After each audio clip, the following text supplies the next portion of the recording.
අයිබෝන් සුබ දවසක්. ඉතින් අද වීඩියෝ එක සාකච්ඡා කරන්නේ පාස් පේපර් ගානක් අවකලනය 2024 ගැටලුව. ඉතින් පසුගිය A-level විභාගයේ ආපු ගානක් මේක 14 වෙනි ප්‍රශ්නය. ඉතින් මම මේ වීඩියෝ එක මම හිතන්නේ ගොඩක්ම මේක වැදගත් වෙන්නේ මේ පාර A-level exam එකට ළමයිට. හැබැයි ගොඩක් ළමයි මේ පාර අවකලන ගාන කියන්නේ පසුගිය විභාගය ආපු අවකලන ගාන හදලා ඇති මේ වෙනකොට. නමුත් මේ වීඩියෝ එක බලන්නේ 2026 ළමෙක් වෙන්නත් පුළුවන්. ඉතින් එයාලා මේ දවස්වල සාමාන්‍යයෙන් දැන් අපේ තියරි පන්තිලත් අවකලනේ අගභාගය යන්නේ.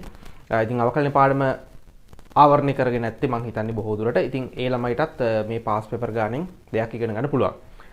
හරි. ඉතින් සාමාන්‍යයෙන් අවකලනේ පාඩම ගැන කැටියෙන් කිව්වොත් අවකලනේ පාඩම ටිකක් දිග පාඩමක් 12 ශ්‍රේණිය අවසාන වාරයට හිමි. ඉතින් මේ ගාන රචනා ප්‍රශ්න පත්‍රයේ තෝරගන්න ගැටලුවක් වශයෙන් ලැබෙනවා. ඉතින් මේක 90%කට වඩා වැඩි මට හිතෙන විදිහට ළමයි ප්‍රමාණය තෝරගන්න ගැටලුවක්. ඉතින් අවකලනේ අමාරු කිව්වට ගොඩක් ළමයි අවකලනයට කැමැත්තක් දක්වනවා.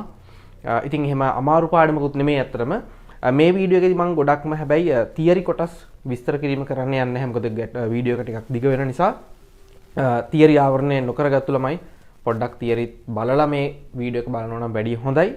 හරි. අපි එන ඉක්මනම ගානට යන් මේ තියෙන්නේ නැවතත් කියනවා 2024 උසස් පෙළ විභාගයේ අවකලන ගැටලුව 14 ඒ කොටස. හරි. ගාන බෝඩ් එකේ දාලා තියෙන ගාන ලියාගෙනම සෙට් වෙමු. ඉතින් ඔයාලට මේක ඩවුන්ලෝඩ් කරගන්නත් පුළුවන් පේපර් එක. අපි ඉක්මනට බලමු මේකේ ප්‍රශ්නේ කොහොමද ඇවිල්ලා තියෙන්නේ කියලා. x අයත් r හැබැයි 1 සහ 2 සංඛ්‍යා නොමැතිව fx සමානයි px ධන q බෙදීම x ඍණ 1 x ඍණ 2. px ධන q බෙදීම x ඍණ 1 x ඍණ 2.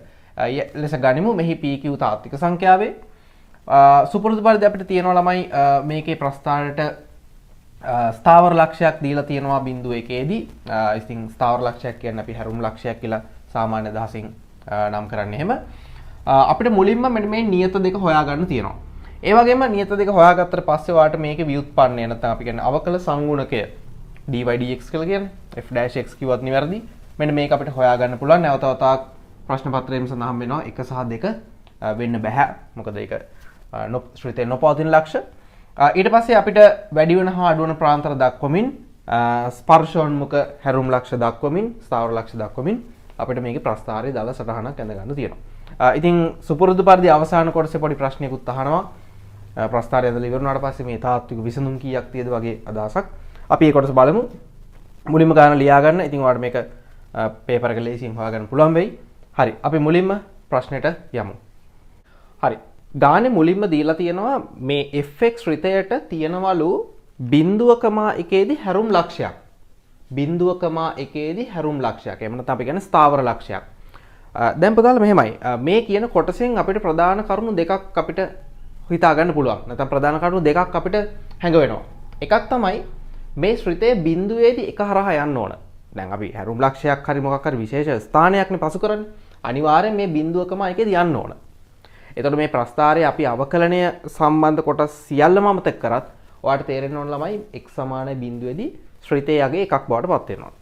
ඊට පස්සේ පුතාලා මෙතනින් එහාට තව පොඩ්ඩක් ඔයා හිතුවොත් අපිට දීලා තියෙන 0.1 දී ස්ථාවර ලක්ෂයක් පවතී.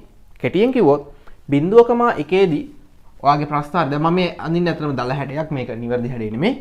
0.1 දී උදාහරණයක් වශයෙන් මෙතන බිඳුව නම් මෙන්න මේ ස්ථානයේදී ඔයාගේ ශ්‍රිතය නැත්නම් අපි කියන්නේ ඔයාගේ අනුක්‍රමණය තිරස්ව ගමන් කරන්න ඕන. නැත්නම් එතෙන්දී ස්ථානීය මොකක් හරි උපරිමයක් හෝ අවමයක් තියෙන්න ඕන. එතකොට මෙන්න මේ ස්ථානයේදී අපි කියන්නේ dy dx බිඳුව. නැත්නම් අපි කියන්නේ ව්‍යුත්පන්නේ බිඳුවක් වේ යුතුයි. ඉතින් මෙන්න මේ ප්‍රධාන කරුණු දෙක පුතාලා මුලින්ම තේරුම් ගන්න ඕන. අතන මේ ගානට ගන්න හොඳම ආරම්භයත් ඒක. මේ ගාන මම හිතන්නේ දැන් පසුගිය අවුරුද්දේ දැන් සමහර ලියපු ළමයි මේ වීඩියෝ එක බලන්න පුළුවන්. ඒවට මතක් වේවා A-level විභාගේ මේ ගාන හැදුවද කියලා. ඉතින් මේකට ගන්න පුළුවන් හොඳම ආරම්භය ඒක. ඒ කරුණු දෙක වාගේ ඔළුවට ටක් ගාලම ඉක්මනින් ඒ කරුණු දෙක වාට මතක් වුණොත් කිසිම ගැටලුවක් නැතුව මේ ගාන හදන්න පුළුවන්. මේ ගාන අතර වෙන අමාරු තැන් කිසිම දෙයක් නැහැ. හරි. අපි එහෙනම් ඉක්මනින්ම මේ ප්‍රධාන කරුණු දෙක අනුව ගාන හදන්න ආරම්භ කරමු.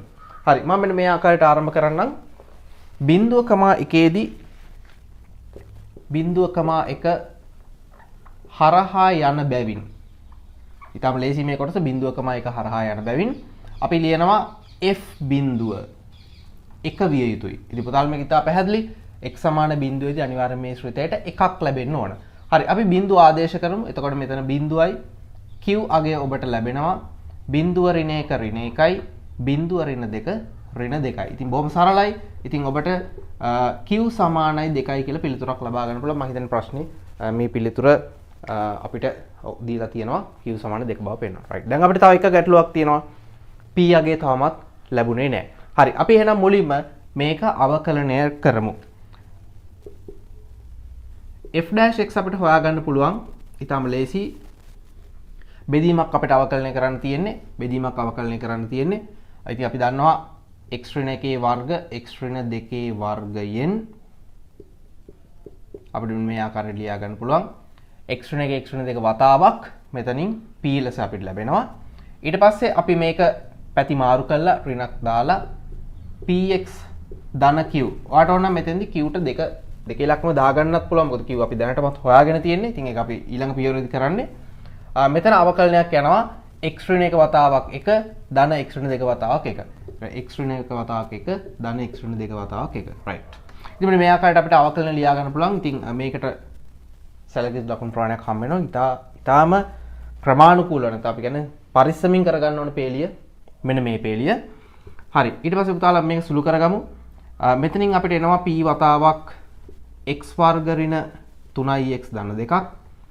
ඊට පස්සේ මෙතනින් ඔයාලට පේනවා අපි q වගේ දන්නවා. එතකොට px ධන 2යි මෙතනින් අපිට එනවා 2x ඍණ 3ක් වශයෙන්. ඉතින් මෙන්න මෙතෙන්දී අපිට x ඍණ 1 වර්ග x ඍණ 2 වර්ග බලා ගන්න පුළුවන්. හරි. මම ඔයාලට කලින් කිව්වා මේ f'(x) කියන අගය. ඉතින් බිඳුවේදී මම කිව්වා මේ f'(x) අගය අනිවාර්යයෙන්ම බිඳුවක් විය යුතුයි. හේතුව මේකදී අපි කියන්නේ ස්ථානීය අවමයක් හෝ උපරිමයක් තියෙනවනේ. ඉතින් කෙසේ වුණත් මේ f'(x) අගය x සමානයි බිඳුවේදී බිඳුවක් විය යුතුයි. ඒ කියන්නේ අපි කියන්නේ තිරස්ව ගමන් කිරීම, ශ්‍රේණික තිරස් ගමන් කිරීමක් තියෙන්න ඕන. ඉතින් අනුක්‍රමණයක් නැති වෙන්න ඕන. ඉතින් ඔය හැම වචනෙම කියන්නේ එකම දේ. හරි. අපි මුලින්ම එහෙනම් ආදේශ කරමු. එබැවින් f' බිඳුව right. දැන් මම බිඳුව දාගෙන යන්නම්. මෙතනින් පුතාලට පේනවා බිඳුවක් වුණාම 2p අගයක් එනවා.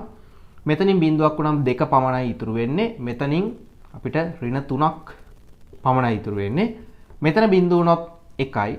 මෙතන බිඳුව වුණොත් ඍණ 2 වර්ගය 4යි. ඉතින් මේ අගය කීයක් වෙන්න ඕනද?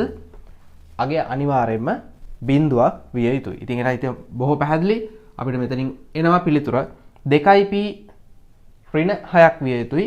p ඍණ 3ක් විය යුතුයි. ඉතින් මම හිතන්නේ පිළිතුර හරිය අපිට පිළිතුර දීලා තිබ්බනේ. ඔව්. p හා q ගැන අපි හොයලා තියෙන්නේ. දැන් අපි ගානේ වැදගත්ම කොටසට යන්න හදන්නේ. වැදගත්ම කොටස තමයි අවකලනයේ ගානක හැරුම් ලක්ෂ සෙවීම. right. ඒක මම හිතනවා ඔයගොල්ලෝ දැනටමත් දන්නවා. ඉතින් මේ මුලින්ම ෆස්ට් ටයිම් ගානක් හදන පුතෙක්ට නම් මේක පොඩ්ඩක් තියරි බලලා මේ වීඩියෝ එකට එනවා නම් හොඳයි. මම කිව්වාගෙම මේකේ තියරි ගොඩක් සාකච්ඡා කරන්නේ. ඉක්මනින් විභාග ප්‍රශ්නයක් ගොඩ දැමීම තමයි කරන්නේ. හරි. මම මුලින්ම මේ ශ්‍රිතයට අපි හොයාගත්තු p හා q දාලා අවකලනය කරන්නම්. ඇත්තටම අපි ගාව අවකලනය කරපු එක තියෙනවා. නමුත් අපිට ආයි පාරක් අවකලනය කරන්න පුළුවන්. අපි ඒක පටන් ගමු. ඊට පස්සේ අපි හැරුම් ලක්ෂ ටික හොයාගමු. හරි. මම මෙන්න මෙතනින්ම ආරම්භ කරන්නම්. අපිට p ට ඍණ 3ක් සමග q ට 2ක් වශයෙන් තමයි ආවේ. දැන් මේ ශ්‍රිතේ බෙදීමක් ආකාරයට අවකලනය කරමු. හරි. මාත් එක්කම පටන් ගන්න ඕගොල්ලෝ කරගෙන යන්න. අපි දිග ඉරක් ගහනවා. බෙදීමක් තියෙන්නේ x ඍණ 1 වර්ග x ඍණ 2 වර්ග x ඍණ 1 x ඍණ 2 වතාවක් මෙතනින් ඔයාලට ඍණ 3 ලබා ගන්න පුළුවන්. දැන් පැතිමාරු වෙන්න ඕන. දැන් දෙවනි ශ්‍රිතය නිකන් තියලා මෙන්න මේක අවකලනය කරන්න ඕනේ. මේක අවකලනය කරද්දී නැවත ළමයිනේ ගුණිතයක් යනවා. x ඍණ 1 වතාවක් 1 ධන x ඍණ 2 වතාවක් 1 වශයෙන්. හරි. දැන් මේක අපි සුළු කරගමු. මෙන්න මෙතනින් අපිට එනවා x වර්ග ඍණ 3x ධන 2ක්. හැබැයි මේ ඔක්කොම ඍණ 3ෙන් ගුණ විය යුතුයි. මෙතනින් අපිට එනවා අපිට උනන් ධන වශයෙන් ඍණක් එළියට අරගෙන 3x ඍණ 2 වශයෙන් දාගන්න පුළුවන්. මෙතනින් එනවා 2x ඍණ 3ක්. සුළු කිරීමේදී මම පොඩි කරුණු කීපයක් කියන්නම්. ලොකු දේවල් හැම ඒ කියන්නේ දේවල් කිහිපයක් එක පේලිය කරන්න යන්න එපා. ඔබට ඒක අවාසි ඒක කාලය අතින් වාසිදායක වුණාට ඔබට යම් පොඩි වැරදීමක් වුණොත් ඒක ලොකු අවාසියක් වෙනවා. ඒක නිසා වරකට එක බැගින් කරන්න. ගොඩාක් පළපුරුදු ළමයෙක්ට නම් මේක යම් සුළු කිරීම් දෙක තුනක් එක පේලියෙන් කරන්න පුළුවන් වෙයි. නමුත් එහෙම කරන්න යන්න එපා. හරි. අපි එහෙනම් සුළු කිරීමක් කරමු. ඍණ 3x වර්ගය ධන 9x ඍණ 6ක් එනවා. 6ක් එනවා. මෙතනින් අපිට 6x වර්ගය ඍණ 9x ඍණ 4x ඔක්කොම ඍණ 13ක් ඒ වගේම ධන 6ක් එනවා. හරි. මේ ආකාරයටම හරය තියෙනවා. හරි. මෙතනින් අපිට 3x වර්ගයක් ඒ වගේම 9න් මේක ඍණ 4x ඍණ 6ට ධන 6 කැපිලා යනවා. මුකුත් වෙන්නේ නැහැ. ඊට පස්සේ මෙන්න මේ ආකාරයට එනවා. හරි. ඊට පස්සේ අවසාන වශයෙන් ඔයාලට පේනවා 3x වර්ගය අපි x අකුරක් පොදුවේ ගමු 3x ඍණ 4ක් ලැබෙනවා. x ඍණ 1 වර්ග x ඍණ 2 වර්ග වශයෙන් ඔයාලට ව්‍යුත්පන්නය ලබා ගන්න පුළුවන්. හරි. දැන් අපි ප්‍රධානම මේ පාඩමේ දන්න දෙයක් තමයි ස්ථාවර ලක්ෂවලදී එහෙම නැත්නම් හැරුම් ලක්ෂවලදී මේ ව්‍යුත්පන්නයගේ බිඳුවක් වෙනවා. අපි කියන්නේ ශනික ස්ථානීය උපරිමයක් හෝ ස්ථානීය අවමයක් වෙන්න පුළුවන්. ඉතින් තව දෙයක් තියෙනවා නතිවර්ත කියලා අපි ඒක වෙනම කතා කරමු මේ පාඩමට මේ ප්‍රශ්නෙට සම්බන්ධ නැහැ. ඉතින් මෙන්න මේක අපි බිඳුව කරලා හැරුම් ලක්ෂ මෙතන දෙකක් පේනවා. අපි හැරුම් ලක්ෂ දෙක හොයාගමු. හරි. මෙන්න මෙතනින් මම ලියන්නම්. හැරුම් ලක්ෂවලදී අපි කියන්නේ f'(x) බිඳුවක් වෙන්න ඕන. නැත්නම් dy dx කිව්වත් කමක් නැහැ. මෙන්න මේ කොටස බිඳුවක් වෙන්න ඕන. x ඍණ 1 වර්ග x ඍණ 2 වර්ග එබැවින් x සමානයි බිඳුව හෝ x සමානයි 4 බෙදීම 3යි. දැන් ඔයාගේ වැඩේ හරියටම වුණා නම් ඔයාට මතකද ගානේ මුල අපිට කිව්වා x සමානයි බිඳුවේදී ස්ථාවර ලක්ෂයක් තියෙනවා කියලා. එතන මේ ඒක තමයි ඇවිල්ලා තියෙන්නේ. මොකද පුතාලා අපි මේ ඒක එන පරිදි තමයි මේ pH හෙව්වේ. අර pH එමාගයන් වලදී කොහොමත් මේක නැවත ලැබෙන්න ඕන. හරි. ඔයා ගාන ආපස්සට පොඩ්ඩක් හිතලා බැලුවොත් නේද? ඔයාට එහෙම දෙයක් මතකයි. හරි. එහෙනම් අපි ඔන්න හැරුම් ලක්ෂ දෙක හෙව්වා. ඉතින් මෙතෙන්දිම ඔයාට y යගෙනුත් හොයාගන්න පුළුවන් නම් හොඳයි. අපි y යගෙන් දෙක ගණනය කිරීමක් කරමු. x සමානයි බිඳුවේදී ඔයා ගණනය කරන්න y කීයද කියලා.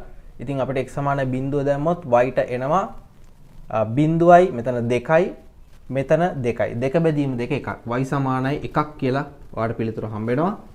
x සමානයි 4 බෙදීම 3 අපි ආදේශ කරාම අපිට y සමානයි 9ක් කියලා අගයක් ලැබෙනවා. y සමානයි 9. x සමානයි බිඳුවේදී y අගය 1යි. x සමානයි 4 බෙදීම 3 ආදේශ කරොත් ඔයාලට y අගය 9ක් ලබා ගන්න පුළුවන්. හරි.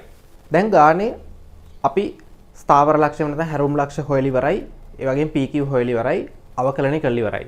දැන් අපි ගානේ වැදගත්ම කොටසක් වෙත එන්න හදන්නේ. වැදගත්ම කියන්නේ ලකුණු පැත්තෙන් වැදගත්. වැඩිම ලකුණු ප්‍රමාණයක් මේ අවකලන ගානේ හම්බෙන්නේ ළමයි ඔයා මේ ගහන වගුවට. එහෙම නැත්නම් අපි කියන්නේ දැන් අවකලන කරපු ළමයි දන්නවා මේක. අපි වගුවක් ගහනවා මේ හැරුම් ලක්ෂ වලට සහ ඒ හැරුම් ලක්ෂ අතර ප්‍රදේශ වලට ඒ වගේම ස්පර්ශෝන්මුඛ තියෙන තැන් වලට අදාළව එක එක කලාප තෝරගෙන මේ කලාපවලදී මේ ශ්‍රිතයේ හැසිරීම පරීක්ෂා කරන්න. අපි ඒකට කියන්නේ වගුවක් ගහනවා කියලා. ඒ වගුව ගහලා අපි මේකෙදි ලකුණු කරනවා ව්‍යුත්පන්නයේ හැසිරීම මොන වගේද? රණුක්‍රමණි මොන වගේද? ඒ වගේම පොඩි දල හැඩයක් අපි එතෙන් දාගන්නවා. ඒක අපේ ප්‍රස්ථාරයේ අඳින්න ලොකුම පිටුවහලක් වෙනවා. ඒ වගේම මේක A-level exam එකේ ගානෙන් කිව්වොත් ඔයාලට මේකෙන් ලකුණු වැඩි ප්‍රමාණයක් ගන්න පුළුවන්. වගුව මම උපදේශක් දෙනවා ළමයිට. ඊටාම නිවැරදිව හරියට හිතලා හරියට plan කරලා වගුව ගහන්න.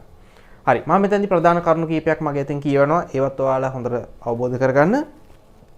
මුලින්ම පුතාලා කරන්න ඕන හොඳට අහගන්න. මුලින්ම කරන්න ඕන ඔයා පොඩි සංඛ්‍යා රේඛාවක් මේක නිකන් කටු වැඩ කොලයක වගේ ගහලා ඔයා මුලින්ම ඔයා හොයාගත්තු ස්ථාවර ලක්ෂ දෙක මාක් කරගන්න. අපි කියන්නේ හැරුම් ලක්ෂ. අපිට මතක විදිහට අපිට ආවේ බිඳුවයි 4 බෙදීම 3යි. මම නිවැරදිනේ. හරි. ඒ වගේම හොඳට බලන්න මේ ශ්‍රිතය. මේ ශ්‍රිතය x සමාන 1 දී x සමාන 2 දී පවතින්නේ නැහැ. ඒකේ අදහස මේ x සමාන 1 හා x සමාන 2 කියන අගයන් වලදී අපිට තියෙනවා සිරස් ස්පර්ශෝන්මුඛ. සිරස් ස්පර්ශෝන්මුඛ පවතිනවා. ස්පර්ශෝන්මුඛයක් කියලා කියන්නේ දල වශයෙන් කිව්වොත් අපි කඩේ ඉරක් ගහලා පෙන්නන්නේ. ඉතින් මේ ලක්ෂයේදී නැත්නම් ස්පර්ශෝන්මුඛයේදී මේ ශ්‍රිතයට ගමන් කරන්න බෑ. ඒක හරහා ගමන් කරන්න බෑ. ශ්‍රිතයෙන් නොපවතින ලක්ෂයක්. අපි ඒ තැන් වලටත් කුඩාවට මෙන්න මෙයාගේ පොඩි කඩේ ඉරක් වගේ දාගමු.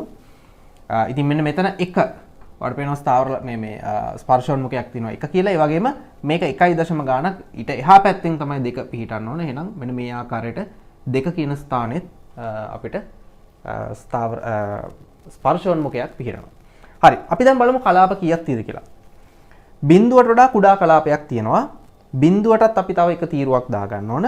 බිංදුව 1 අතර කලාපය 1 හා 4 බෙදීම 3 අතර කලාපය 4 බෙදීම 3ට තව එකක් අවශ්‍යයි 4 බෙදීමේ 3 සිට 2 දක්වා 2 සිට ඊට පස්සේ වැඩි පැත්ත. ඉතින් මෙන්න මේ ආකාරයට වගුවක් නිර්මාණය කරද්දී අපිට කලාප කීපයක් තියෙනවා. ඉතින් අපි කලාප ගණන් පොඩ්ඩක් ගණන් කරලා බලමු.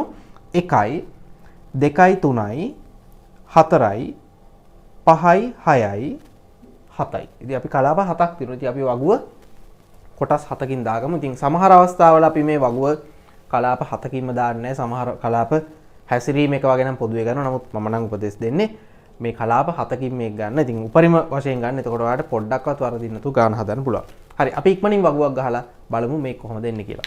ඔයා බලන්න මම මේ වගුව ගහපු විදිය මම කලින් කිව්වා වගේම බිංදුවට වඩා වම් පැත්ත බිංදුව සහ 4 බෙදීම් තුනට අපි කොහොමද තීරු දෙකක් දා ගන්න ඕන. මොකද ඒක අවකල සංගුණකේ බිංදුවක් කරන ස්ථාන ටික. ඊට පස්සේ බිංදුව 1 අතර 1 සහ 4 බෙදීම් 3 අතර 4 බෙදීම් 3 සහ 2 අතර ඒ වගේම දෙකට වැඩි පැත්ත. හරි. දැන් අපි මුලින්ම dy/dx පරීක්ෂා කරමු. මම ඔක්කොටම කලින් dy/dx ලියා ගන්නම්. මේ තියෙන ළමයි ශ්‍රිතය ගොඩක් ළමයිට මේ ආදේශ කරද්දී මේ ශ්‍රිතයයි ව්‍යුත්පන්නයයි පැටලෙනවා. ඔන්න ඒක ඊටාම භයානක තත්වයක්. ශ්‍රිතයයි ව්‍යුත්පන්නයයි පටලවා ගන්න එපා. කීයටවත්. ශ්‍රිතය කියන්නේ මේක ව්‍යුත්පන්නය අපි ලියාගමු.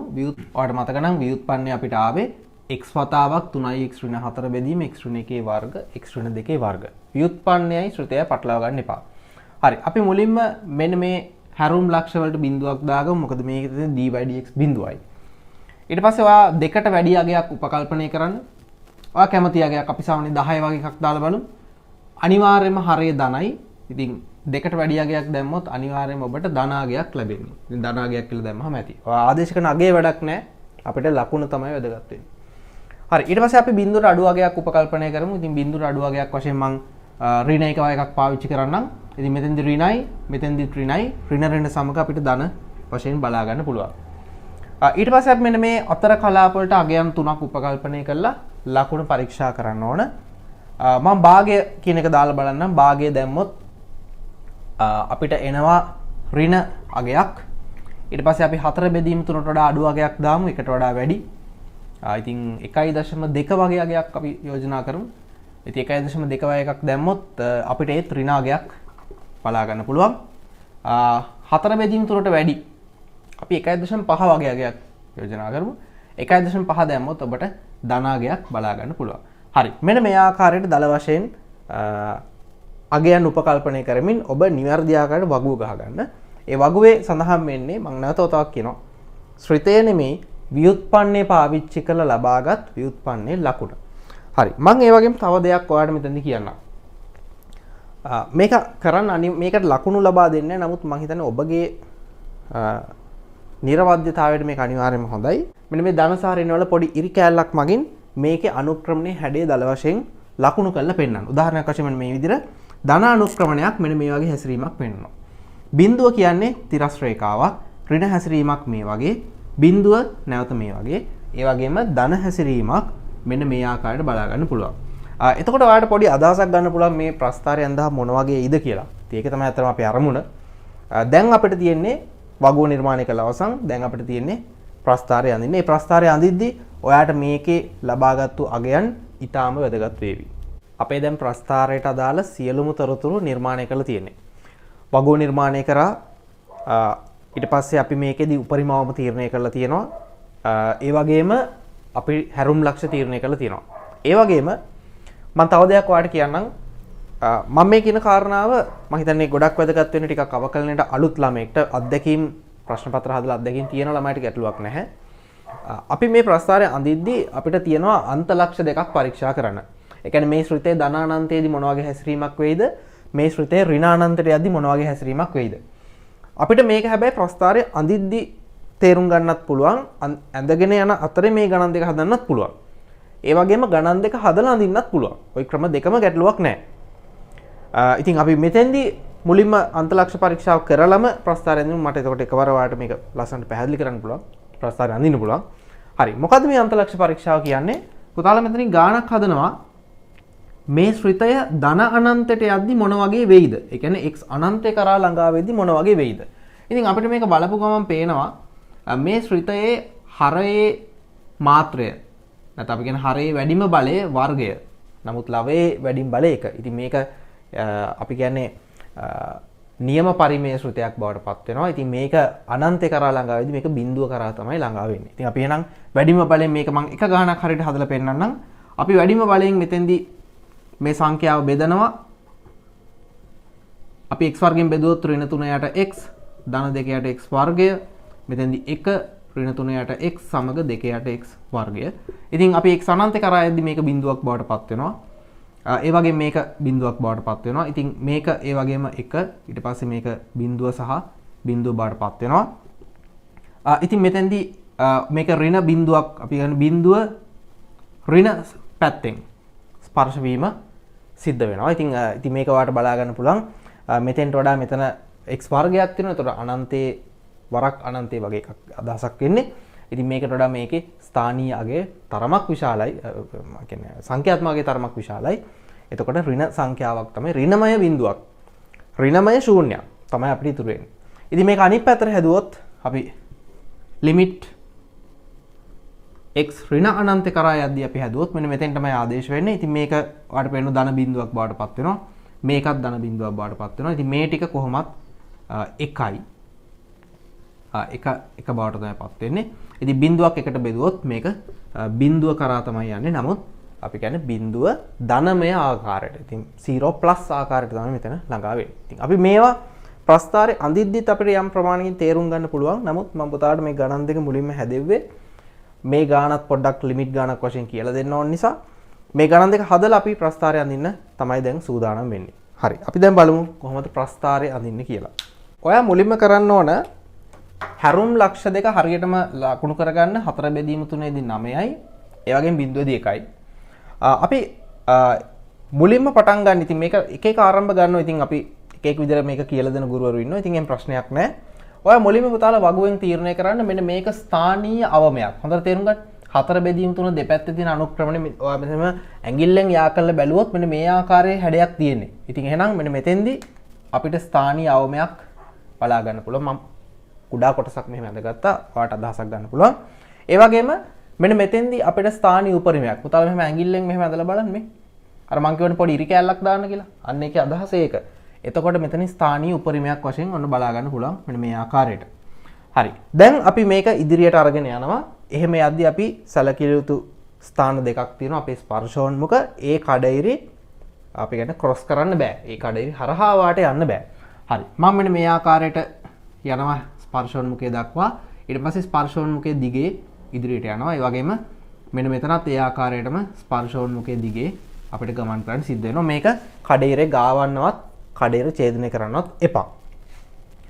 හරි. ඊට පස්සේ අපි මෙන්න මෙතෙන්දී උපරිමයක් බලාපොරොත්තු වුණා. ඒ වගේම මම ඔයාලට කිව්වා මේක ඍණානන්ත කරා යද්දී බිඳුව ධන පැත්තෙන්. අන්න. දැන් ඔයාලට ඉතාල හොඳට පැහැදිලි මේ කෙලවර එන්නේ ශූන්‍ය කරා. හැබැයි ශූන්‍ය කරා එන්නේ මොන පැත්තෙන්ද? බිඳුවට උඩ පැත්තෙන්. නැත්නම් අපි කියන්නේ ධනමය පැත්තෙන් තමයි එන්නේ. ඉතින් ඔයාලට ඒක ලිමිට් ගානෙනුත් පැහැදිලි වෙච්ච එක ප්‍රස්ථාරයෙන් තව ටිකක් මම හිතන්නේ පැහැදිලි වෙනවා ඇති. ඔයාලට පේනවා ඇති මගේ මේ පෑන් ඉර බිඳුව කරා තමයි යන්නේ. නමුත් බිඳුවට නිතරම ධන පැත්තෙන් අපි කියන්නේ ඉහළ පැත්තෙන් තමයි ගමන් කරන්නේ. ඉතින් 0+ කියන්නේ අන්න ඒක. ඒ වගේම අපි මෙන්න මේක අවමයක් කරා යන්නේ. ඉතින් ඔබට ස්පර්ශෝන්මුඛයට ආවොත් මෙන්න මේ ආකාරයට පල්ලෙහාට ඇඳ ගන්න පුළුවන්. හරි. ඒ වගේම අපේ ඊළඟ කොටසේ අනුක්‍රමණය. ඉතින් ඔයාලට මේ අනුක්‍රමණය බැලුවත් හරියට හොයා ගන්න පුළුවන්. බිඳුව 1 අතර අනුක්‍රමණය ඍණ ආකාරයට තියෙනවා. හරි. දැන් පුතාලා අපිට අවසාන අදියර තියෙන්නේ මෙන්න මේ කොටුව බලන්න. දෙකට වැඩි පැත්තෙන් අනුක්‍රමණය ධනයි. මෙන්න මේ ආකාරයට එන්න ඕන. හැබැයි මෙහෙම ශ්‍රිතේ උඩට යන්නේ නැහැ. හේතුව මේක අන්තලක්ෂය ධන යද්දී ඔයාට ඍණමය ශූන්‍යයක් තියෙන්නේ. ඍණමය ශූන්‍යයක් කියන්නේ මේ x අක්ෂය යට පැත්තෙන් නැත්නම් අපි කියන්නේ නෙගටිව් සයිඩ් එකෙන් බිඳුවේ ඍණ පැත්තෙන් මෙන්න මේක අනන්තෙදි ගෑවෙන්න ඕන. ඉතින් එහෙනම් මේක දිගටම අපි ඇන්දොත් ස්පර්ශෝන්මුඛේ හරහා යන්න බැරි නිසා මෙන්න මේ ආකාරයට ඔයාලට අඳ ගන්න පුළුවන්. ඉතින් මේ තියෙන්නේ 2024 ගැටලුවේ සම්පූර්ණ ප්‍රස්ථාරය. බොහොම සරලයි. ඔයා මං කිව්වා වගේ ටික ටික හිත ඇන්දොත් නැත්නම් මේක ප්‍රැක්ටිස් කරොත් පුරුදුනොත් කිසිම ගැටලුවක් නැතුව ලස්සනට මේ වගේ ප්‍රස්ථාරයක් ඔයාලට අඳ ගන්න පුළුවන්. ගානේ අන්තිම කොටසේ ලස්සන ප්‍රශ්නයක් අහනවා. සාමාන්‍යයෙන් අපි දැකලා තියෙන පසුගිය විභාගවලත් දැන් මේකත් පසුගිය විභාග ගැටලුවක්. මේ සියල්ලම අවසන් වෙලා මොකක් හරි තව පොඩි කොටසක් අහනවා නැත්නම් තාත්වික විසඳුමක් තියද මොකක් හරි යගයක් අහනවා. හරි. ඉතින් බලන්න ඔන්න ගානක් තියෙනවා. ඉතින් ළමයිට මෙන්න මේ පොඩ්ඩක් අර හිතන්න අමාරුයි. අපිටම මේ වීඩියෝස් වලින් කරන්නේ ළමයිට හිතන විදිය පොඩ්ඩක් පුරුදු කරන එක. නැත්නම් මේ ගාන මම හිතන්නේ මෙවර යන ළමයිගෙන් 90%කට වැඩිය හදලා ඇත්තේ. හැබැයි මම ඔයාලට මේ හිතන විදියක් තමයි මේ පොඩ්ඩක් කියලා දෙන්නේ. ඉතින් බලන්න ඔන්න මම ලස්සන ක්‍රමයක් කියලා දෙනවා. මෙන්න මේකේ තාත්වික විසඳුම් කීයද කියලා හොයන්න තියෙන්නේ. දැන් පුතාලා මෙහෙම හිතන්නකෝ. මේකයි අවකලන ගාන ඇතුලේ දුන්නේ. මේ ගානට මොකක් හරි සම්බන්ධයක් තියෙන්න පැනේ. අනිවාර්යයෙන්ම සම්බන්ධයක් තියෙන්න ඕන. අපි නිකන් මේක බෙදලා බලමු. මේ බලන්න. හරි. 2 ඍණ 3x අපිට මතකයි අර කලින් මම ඔක ලිවරේ අනිත් පැත්ත ඍණ 3x ධන 2 කියලා. ඉතින් ඒකම තමයි. මෙන්න හරයෙන් බෙදුවොත් අපි දන්නවා x අසමානයි 1 හා 2. ඉතින් ගැටලුවක් නැහැ බෙදන්න පුළුවන්. හරි. මෙන්න මේ ආකාරයට ඔයාට ලැබෙනවා. ඉතින් මේ තියෙන්නේ ඔයා ඇඳපු ශ්‍රිතය. මේ තියෙන්නේ x වර්ග කියන ශ්‍රිතය. හරි. එහෙනම් ඔන්න දැන් ආයි පාරක් බලමුකෝ.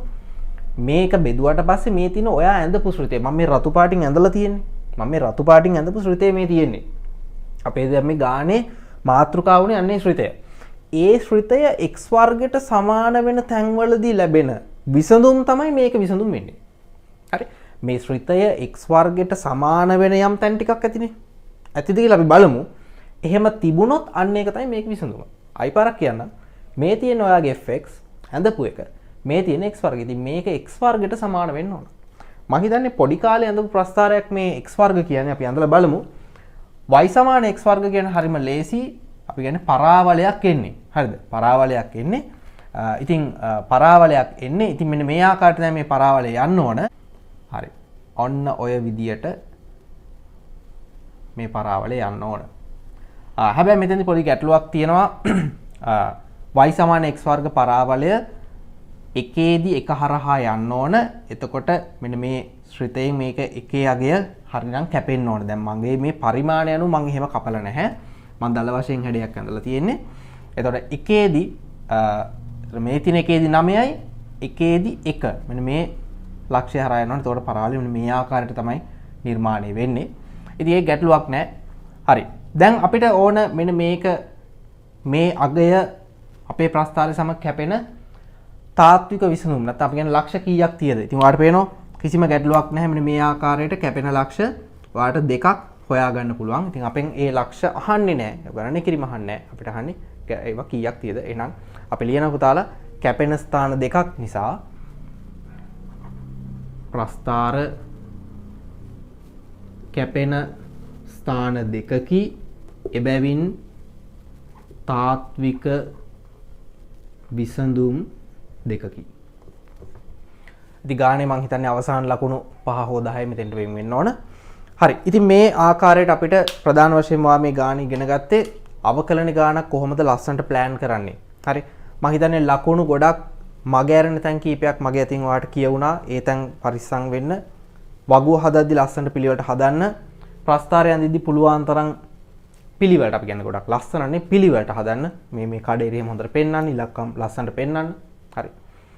ඉතින් මේ දේවල් ගැන අවධානය යොමු කළා මෙවර උසස් පෙළ විභාගයේ අවකලන ගාන හොඳට හදලා උපරිම ලකුණක් ගන්න කියලා මම ඉල්ලා හිටිනවා හැමෝගෙම. මේ වගේම ඔයා මේ බලන්නේ ඉස්සරහට මැච් කරන්න හිතන ළමෙක් නම් මම හිතන්නේ ගොඩක් තැන් ඔයාට තේරෙන්නේ නැහැ. මොකද අවකලනේ තියරි නැතුව ඔයාට මේ ගාන තේරුම් ගන්න බෑ. හැබැයි ඔයා මේ වීඩියෝ සේව් කරලා තියාගෙන ඔයාට ඉස්සරහට බලා ගන්න පුළුවන්.